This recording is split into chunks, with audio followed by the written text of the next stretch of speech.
How's it going, everyone? This is my Red Haven peach. It's grafted to American Plum Roots. I'm gonna show you what the graft union looks like in a little bit here. Kind of an underrated peach, the Red Haven. In my opinion, it's a little tastier than Frost peach. It does get more curl than Frost peach, but the curl doesn't seem to bother it. It grows out of it, builds resistance as it gets older.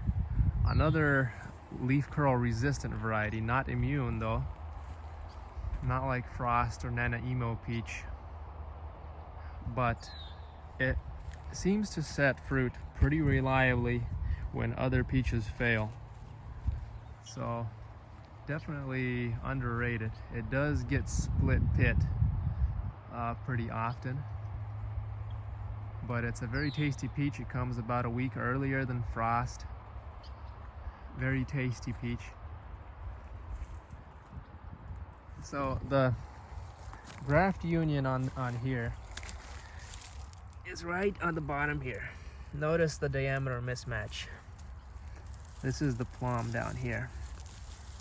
Look how much wider the plum is than the graft on top.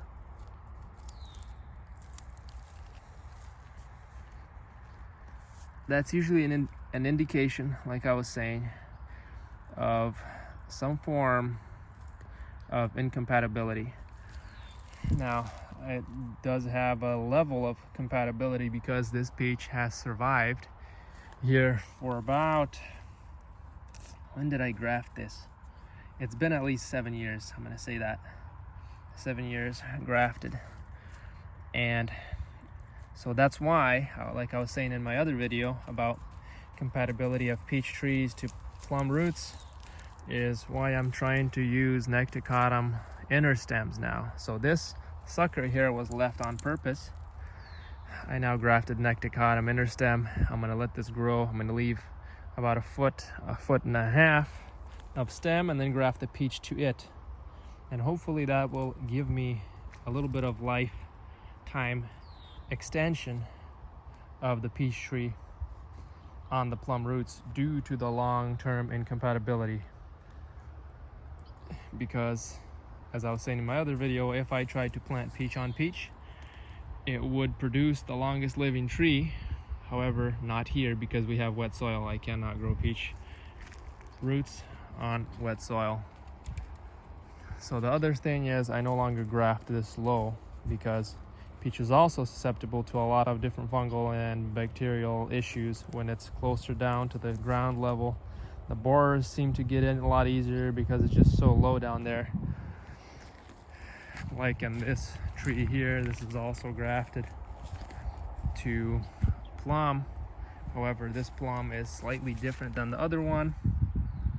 It's some type of European or American plum, but it's different than the other one. And I have noticed pretty good compatibility, but then again, it's the same level of compatibility as some of the other decently compatible plums with peach.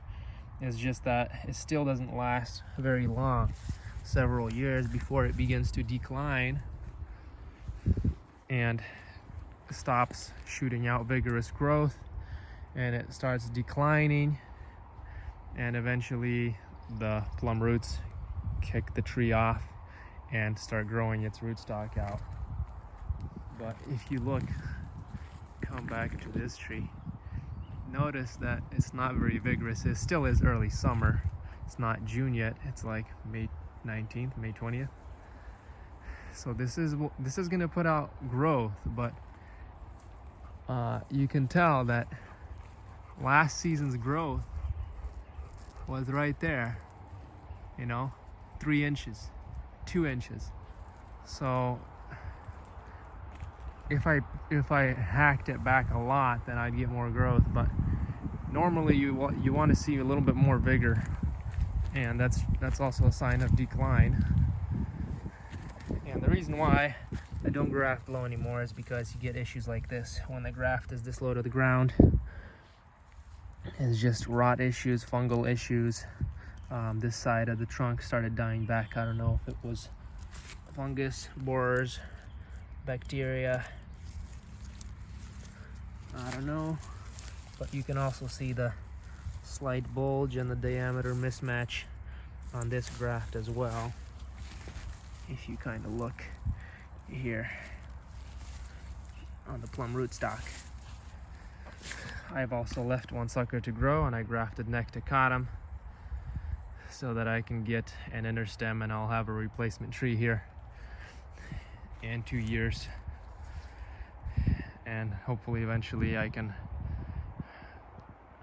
cut this one down and have the replacement grow on the stem, and I can test out, see how long the stem lasts.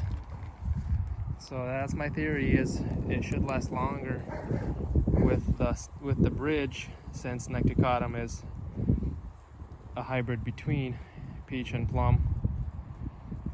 And so we'll test it out and see the result several years down the road. Well, that's it for today. I'll see you guys next time.